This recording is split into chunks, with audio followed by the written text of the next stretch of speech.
Marwari Rajasthani style ಅವರ ವರ್ಷದ ಉಪ್ಪಿನಕಾಯಿ ಹಸಿಮೆಣಸಿನ್ಕಾಯಿ ಮಾಡೋದು ಹೇಗೆ ಅಂತ ತೋರಿಸ್ತಾ ಇದ್ದೀನಿ.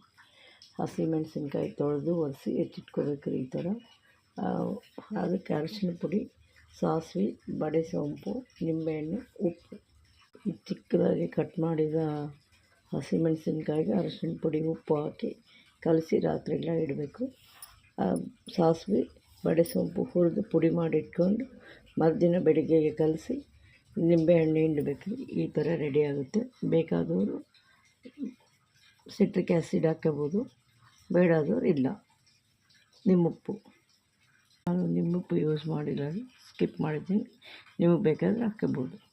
ಇದು 1 ವರ್ಷ ಇರುತ್ತೆ. ಇದು ಮಕ್ಕಳಿಗೆ ಚಪಾತಿಗೆ ಬಹಳ ಚಂದ ಈ ಉಪ್ಪಿನಕಾಯಿ. ಒಮ್ಮೆ ಟ್ರೈ ಮಾಡಿ ನೋಡಿ ನೀವು ಕೂಡ.